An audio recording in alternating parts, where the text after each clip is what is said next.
এই সবজির সিজনে যদি আপনি এই রেসিপিটা না করে খান তাহলে আমি বলবো যে আপনি এখনও মানে এই সিমের যে টেস্ট সেই টেস্টটা আপনি এখনও পর্যন্ত উপভোগ করতে পারেন, সেটা আমার তরফ থেকে আমি বলবো।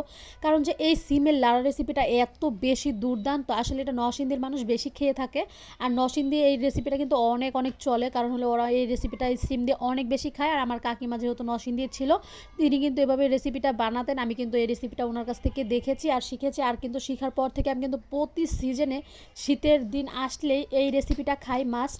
সেটা হলো আমাদের গ্রামের দেশি সিম থাকে, আর সিমটা কালো থাকে, সেটা আরও বেশি ভালো হয়। ঢাকা শহর তো ওই সিমটা পাওয়াটা অনেক বেশি মুশকিল। তো আমার বাসায় আজকে এই সিমটা ছিল, আমি এটা দিয়ে আপনাদের সাথে রেসিপিটা শেয়ার করতেছি। আপনারা অবশ্যই অবশ্যই চেষ্টা করবেন এই সিমের লাড়া রেসিপিটা একবার হলেও বানিয়ে খাওয়ার জন্য বাসায়। তাহলে আপনারা বুঝতে পারবেন যে আমি কেন আপনাদেরকে এত জোর গলায় বলতেছি যে আপনারা এই রেসিপিটা বানিয়ে খাবেন। তো হ্যালো গাইস, আসসালামু আলাইকুম। সবাই কেমন আছেন? আশা করছি অনেক বেশি ভালো আছেন। আপনাদের দোয়ায় কিন্তু আলহামদুলিল্লাহ আমিও বরাবরের মতন অনেক বেশি ভালো আছি। তো সবাইকে জানাচ্ছি অনেক অনেক ধন্যবাদ। যারা সোনিয়ার ভিডিও দেখেন তো তাদেরকে অনেক বেশি ধন্যবাদ জানাচ্ছি। তো এই সিমের লাড়া রেসিপি করার জন্য দেখতেই পারতেছেন আমি কিন্তু এখানে সিমগুলো কেটে সুন্দরভাবে ধুয়ে নিয়েছিলাম, সাথে কিন্তু 2-3টা আলু দিয়ে দিয়েছিলাম। আর দেওয়ার পরে এখানে হলুদের গুঁড়া, মরিচের গুঁড়া, তারপর হলো ধনিয়ার গুঁড়া দিয়ে আমি কিন্তু এটাকে সিদ্ধ করে দিতেছি। অনেকে আবার ভাববেন যে তেল ছাড়া আবার কী রেসিপি রান্না করতেছেন আপু।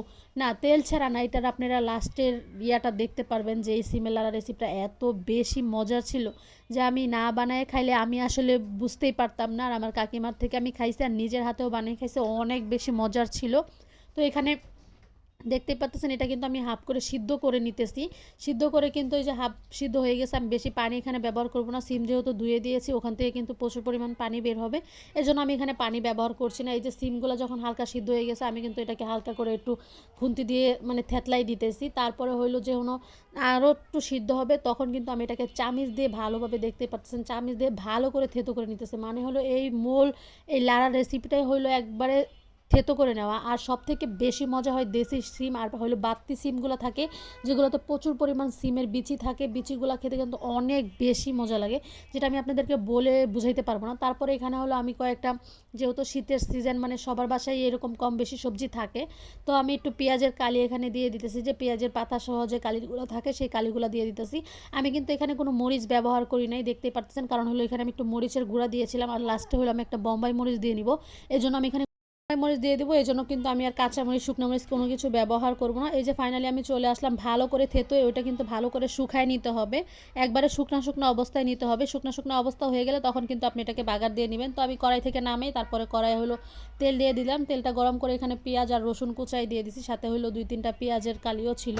তো যাই হোক, এটা কিন্তু সুন্দর করে মানে অনেক সুন্দর করে ভাজা ভাজা করে নিতে হবে। একবারে হলো গোল্ডেন কালার একটা মানে কালার চলে আসবে, ভাজা ভাজা করে নিয়ে তারপরে কিন্তু এখানে বাগারটা মানে দিতে হবে। তাহলে কিন্তু আপনারা এই যে সিমের লাড়া রেসিপিটার আসল টেস্ট কিন্তু পাবেন। নরসিংদীতে কিন্তু অনেক অনেক অনেক বেশি জনপ্রিয় এই সিমের লাড়া রেসিপিটা। আর নরসিংদীতে কেন, আপনি যদি একবার খেয়ে দেখেন তাহলে আপনিও কিন্তু এই সিমের লাড়া রেসিপির প্রেমে পড়ে যাবেন। আসলে দুর্দান্ত মজা ছিল। ফাইনালি দেখতেই পাচ্তেছেন আমার ভাজা ভাজা হয়ে গেছে। তারপরে এখানে হলো আমি সিমের যে আমার যে ইয়াটা ছিল সেটা কিন্তু আমি পুরোটাই দিয়ে দিছি, দিয়ে দিয়ে কিন্তু ভালো করে কিছুক্ষণ নাড়াই নিছি। আর এখানে আমি একটু ধনিয়া পাতা ব্যবহার করছিলাম, যেহেতু ভিডিওটা স্কিপ হয়ে গিয়েছে। তো ধনিয়া পাতাটা দেওয়ার পরে কিন্তু আরও বেশি একটা সুন্দর গ্রান হচ্ছিল, যেটা আমি আপনাদেরকে বলে ভাষায় প্রকাশ করতে পারবো না। তো অবশ্যই কিন্তু সিমের লাড়া রেসিপিটা একদিন করে খাবেন, খাই কিন্তু আমাকে অবশ্যই জানাবেন। তো যদিও একটু অংশ যদি ভালো লেগে থাকে অবশ্যই আমার চ্যানেলটাকে সাবস্ক্রাইব করে দেবেন, ফেসবুক থেকে দেখলে পেজটা ফলো করে দেবেন। ধন্যবাদ।